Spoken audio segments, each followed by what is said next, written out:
स्वागत है आप सभी का आपके अपने स्टडी चैनल पे, जिसका नाम है नीरज एकेडमी, जहां हम इंग्लिश ग्रामर विस्तार रूप से पढ़ते हैं। आज मैं आप सबके सामने लेकर प्रस्तुत हुआ हूं फॉर्मेट ऑफ फॉर्मल लेटर, कि हम फॉर्मल लेटर कैसे लिखते हैं उसके बारे में हम जानेंगे। उसके बाद हम एक दो एग्जांपल्स भी जानेंगे कि कैसे हम फॉर्मल लेटर्स को लिखते हैं। देखिए, जब फॉर्मेट लेटर लिखना होता है तो लोग परेशान हो जाते हैं कि बहुत ही डिफ़िकल्ट होगा लिखने में, लेकिन ये बहुत ही आसान तरीके से हम लिख सकते हैं। बस कुछ इम्पोर्टेंट जो बिंदु हैं उन पर हमें ध्यान देना होता है, ठीक है। If you will careful about some little points then we can gain full marks. तो सबसे पहले देखेंगे कि जब हम लिखते हैं तो सबसे पहले हमें हमारे क्वेश्चन में ही सारी चीज़ें लिखी होती हैं विस्तार रूप से। बस हमें क्वेश्चन को बहुत ही ध्यानपूर्वक और बहुत ही बारीकी से पढ़ना होता है, कहीं हमसे कुछ चीज़ छूटे ना। जब हम लेटर की स्टार्टिंग करते हैं तो सबसे पहला जो हमारा चीज़ होता है सेंडर एड्रेस। इस चीज़ पर हमको ध्यान देना होता है कि सबसे पहले हम सेंडर एड्रेस ढूंढते हैं, ठीक है। सेंडर एड्रेस जैसे ही लिख देते हैं उसके तुरंत बाद हमको लिखना होता है डेट। देखिए, सेंडर एड्रेस जो होता है वो आप स्वयं से नहीं लिखेंगे, वो सेंडर एड्रेस जो होगा वो क्वेश्चन में दिया रहता है, वही आपको सेंडर एड्रेस लिखना है। डेट आप कोई भी डालिए, अगर डेट मेंशन है तो डेट डालिए वही, नहीं डेट मेंशन है तो जिस डेट में लिख रहे हैं वो डेट डाल दीजिए, अदरवाइज कोई भी आप डेट आप डाल सकते हैं। उसके बाद फिर रिसीवर एड्रेस, सेम वही चीज़ फॉलो करना है कि जो एड्रेस दिया रहेगा रिसीवर का वही एड्रेस डालना है, खुद की मर्जी से एड्रेस नहीं डालना है, ठीक है। उसके बाद देखिए एक चीज़ और जान लीजिए कि लेटर जो होता है उसको हम 3 पार्ट में डिवाइड कर सकते हैं, एक फर्स्ट पार्ट, सेकंड पार्ट और फिर एक थर्ड पार्ट, ठीक है। फर्स्ट पार्ट में तो इतनी सारी चीज़ें हो गई, सेंडर एड्रेस हो गया आपका, डेट हो गया, रिसीवर एड्रेस हो गया। उसके बाद देखिए आपको लिखना होता है designation and address of the receiver. जहाँ पे ये रिसीवर एड्रेस होता है ना, उसका पद, वो किस पद पर काम करता है, वो किस पद पर काम कर दिए, बहुत ही छोटे में लिखा हुआ है designation and address of the receiver, receiver का पद और उसका पता, ठीक है। दोनों चीज़ आपको लिखनी होती है। उसके बाद फिर लिखते हैं सब्जेक्ट, किस विषय में आपको लिखना है लेटर। फिर लिखते हैं सोल्यूशन। अब ये सोल्यूशन क्या होता है, मतलब संबोधन या अभिवादन। यहाँ 2 चीज़ें आपके सामने लिखी गई हैं, या तो डियर सर आप लिखिए या डियर मैडम लिखिए, ठीक है। तो आप जब रिसीवर के पास, रिसीवर के जब नाम, उसका पद या उसका एड्रेस लिखते हैं तो उसी के साथ उसका नाम भी दिया रहता है। तो आप देख सकते हैं वहाँ लिखा रहता है कि वो मेल है या फीमेल है। अगर फीमेल है तो डियर मैडम, अगर वो सर हैं तो डियर सर या रिस्पेक्टेड सर या रिस्पेक्टेड मैडम। उसके बाद देखिए शुरू होता है लेटर का सेकंड पार्ट। उसके बाद शुरू होता है लेटर का सेकंड पार्ट, और सेकंड पार्ट में main body of the letter होता है। उसमें क्या लिखना होता है आपको, इंट्रोडक्शन, कि किस चीज़ के बारे में आपको लिखना है। उसके बाद मेन कंटेंट, जो उसका मुख्य विषय होता है लेटर लिखने का, किस विषय पर आप लिख रहे हैं। जैसे मान लीजिए आपके सीबीएसई में 4 पैटर्न पे आता है, कंप्लेंट आता है, इंक्वायरी आता है, ठीक है ना, और प्लेसिंग एन ऑर्डर होता है, और टू द एडिटर आता है। 4 जगह आपको लिखना होता है, 4 मेन कंटेंट होते हैं जिन पे आपको लिखने होते हैं। तो मेन कंटेंट उसमें क्या है, मान लीजिए आपको प्लेसिंग एन ऑर्डर करना है, कोई सामान मंगाना है, तो जो मेन चीज़ें उससे लिखनी होती हैं वो आप मेन कंटेंट में डालते हैं। उसके बाद लिखते हैं कंक्लूजन, क्या निष्कर्ष लिखना, ठीक है। अब आपको अगर मान लीजिए इंक्वायरी कर रहे हैं तो आप लास्ट में क्या लिखना चाहते हैं कि फाइनली हम आपके यहाँ स्टे करना चाहते हैं, इसलिए हमें ये चीज़ की जानकारी अतिशीघ्र प्राप्त करवा दें। ऑर्डर करना चाहते हैं कोई सामान तो लिखते हैं कि बहुत पुराने कस्टमर हैं तो हमें मैक्सिमम से मैक्सिमम डिस्काउंट चाहिए और सामान हमें जल्द से जल्द मिल जाना चाहिए। और अगर कहीं आप कंप्लेंट कर रहे हैं तो आप सुझाव भी डाल देते हैं, उसमें सजेशन डालते हैं कि भैया ये हमारा सुझाव है, इस बेसिस पे आपको काम करना है, ठीक है ना। तो वो चीज़ हो जाती है। उसके बाद आपका शुरू होता है मेन और थर्ड पार्ट जो होता है लास्ट का।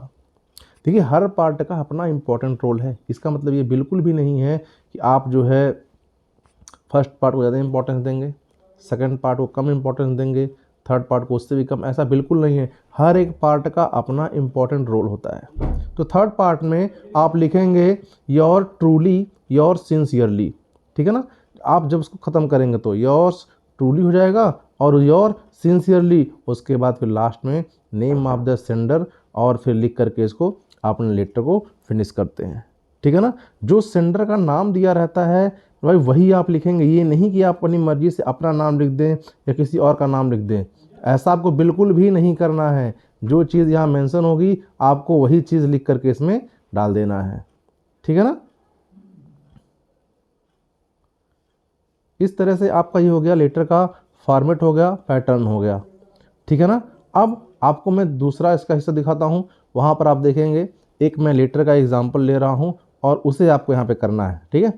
मैं आपको करके बताता हूँ कैसे ये लेटर लिखा जाएगा और सेम उसी पैटर्न पर आप इस तरह के क्वेश्चन को अटेम्प्ट करेंगे, ठीक है। देखिए कैसे है।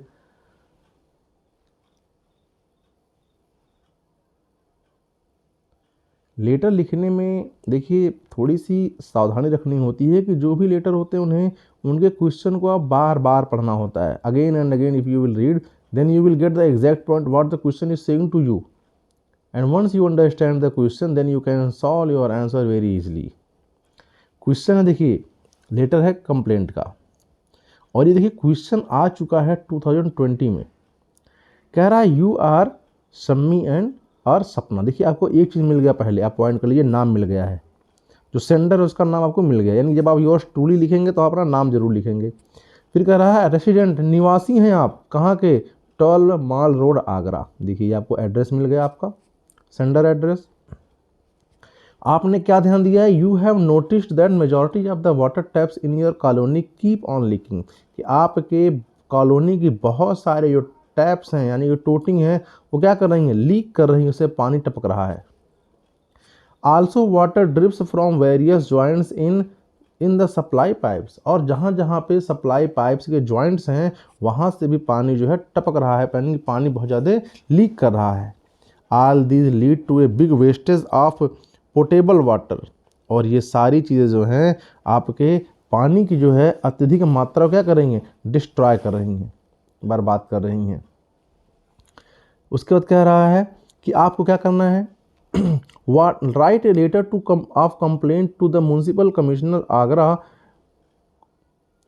Agra municipal corporation requesting him to get the necessary repairs done. आपको आगरा के म्यूनसिपल कमिश्नर को पत्र लिखना है और कहना है कि भैया जो भी आवश्यक निदान हो सकता है उसको आप अति शीघ्र क्या करें, जल्दी से सही कर दें, ठीक है। आपको इसके बारे में पत्र लिखना है। तो आप देखिए यहाँ पे इस लेटर को मैंने ऐसे बनाया है, लिखवाया है, टाइप करवाया है कि आपको फॉर्मेट के बेस पे भी मिल जाए और आंसर बेस पे भी मिल जाए। तो देखिए सबसे पहले आपको लिखना था एड्रेस ऑफ सेंडर, जो भेजने वाला है। उससे पहले आप देख लीजिए यहाँ पे आपको मेन चीज़ें क्या क्या चाहिए। आपको चाहिए था रिसीवर्स एड्रेस, तो यहाँ पे रिसीवर कौन है, म्यूनसिपल कमिश्नर है। एड्रेस क्या है, आगरा म्यूनसिपल कॉरपोरेशन, ये हो गया।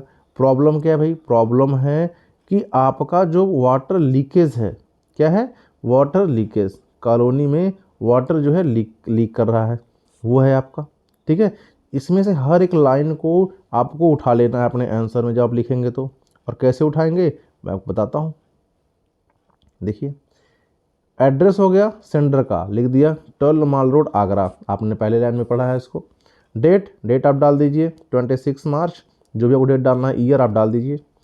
रिसीवर कौन है भैया, रिसीवर है देखिए designation and address of the receiver, तो रिसीवर कौन है, द म्यूनसिपल कमिश्नर है, और उनका एड्रेस क्या है, म्यूनसिपल कॉरपोरेशन, जगह का नाम क्या है, आगरा, ठीक है।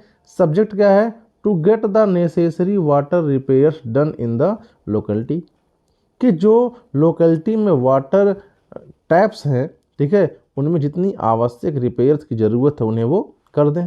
सैल्यूएशन मतलब अभिवादन, आपने लिखा है सर, ठीक। उसके बाद आई, मैं on behalf of all the member of our colony I am writing this letter to you to complain about the issue of water leakage from the water taps and various underground joints in the supply pipelines of our society।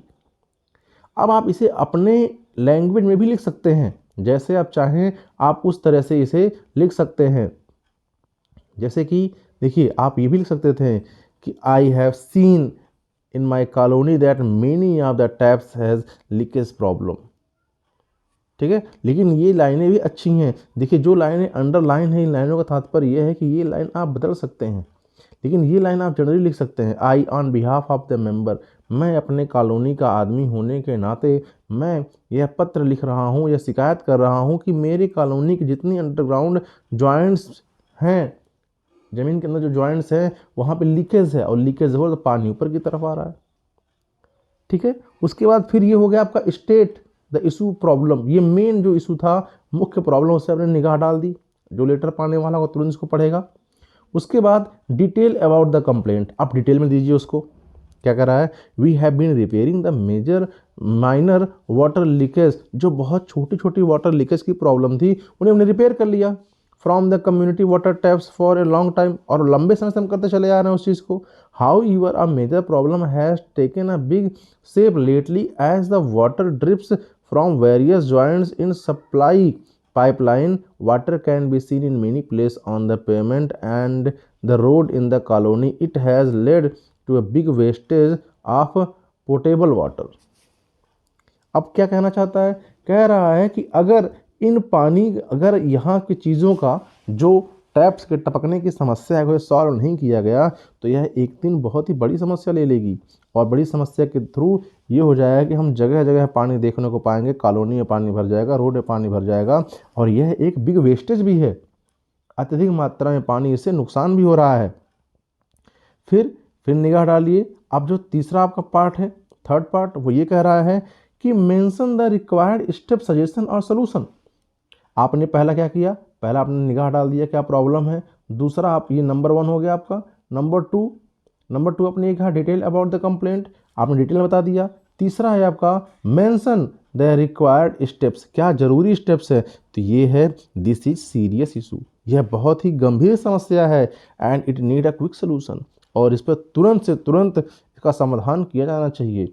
And immediate and permanent maintenance must be done at the earliest, और जल्द से जल्द जितना संभव हो सके इसका समाधान और इसको मेंटेन कर लेना चाहिए। We request you to take quick and effective step to solve this issue, हम चाहते हैं कि आप इसके लिए बहुत ही आवश्यक जितनी भी क्रियाविधि है या कार्य है उसे आप करें, और जल्द से जल्द इस समस्या का समाधान करें।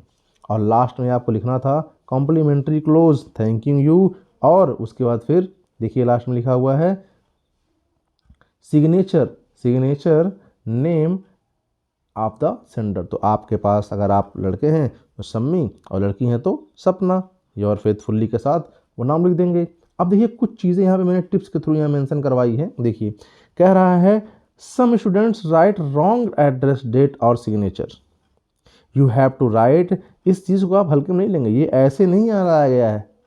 मैंने आपको स्टार्टिंग में बोल दिया था कि आप जो है विशेष रूप से ध्यान देंगे कि बहुत सारे बच्चे एग्ज़ाम टाइम में ऐसा करते हैं कि जो एड्रेस दिया रहता है, जो रिसीवर एड्रेस दिया रहता है, जो सेंडर एड्रेस दिया रहता है, वो ना डाल करके कुछ और ही लिखते हैं।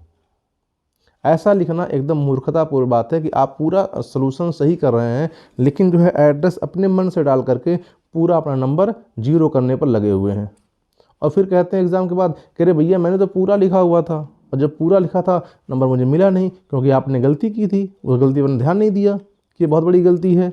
इसलिए जो चीज़ें दी रहेंगी उसी को आप फॉलो करेंगे। और tips, follow the format carefully, जो फॉर्मेट आपने देखा अभी तक उस फॉर्मेट को बहुत ही केयरफुल्ली फॉलो करेंगे। Mention the subject of the letter properly, जो सब्जेक्ट है लेटर का उसे प्रॉपरली रूप से मेंशन करेंगे। अब जो मैंने चीज़ें आपके सामने यहाँ सॉल्व करके बताई है, ज़रूरी नहीं है कि आप उन्हीं चीज़ों को फॉलो करके करें, लेकिन हाँ ये पैटर्न आपके लिए काफ़ी इफ़ेक्टिव होगा, काफ़ी हेल्पफुल होगा, ठीक है। और इन चीज़ों को 1-2 बार ज़रूर कर लीजिए, ठीक है। इस बेसिस से तो आपको आपके क्वेश्चन को करने में आसानी होगी। आप 1-2 क्वेश्चन ज़रूर ट्राई कर लीजिए। मैंने कंप्लेंट करा दिया, इसके बाद फिर अगले वीडियो में मैं दूसरी लेटर को करा दूंगा, और लगातार वीडियो में भेज करके आपको लेटर के चारों पैटर्न को बता दूंगा। उसके बाद फिर मैं कुछ इंपॉर्टेंट क्वेश्चन लेकर के आऊँगा ग्रामर का, जिसे मैं आपके सामने रख करके जल्द से जल्द सॉल्व करा लूँगा, ठीक है। और कंफर्म करता हूँ कि आपको मैक्सिमम नंबर ग्रामर के हर हाल में मिल जाएंगे, उसमें कोई दिक्कत नहीं होगा, ठीक है। आप सभी को बहुत बहुत धन्यवाद।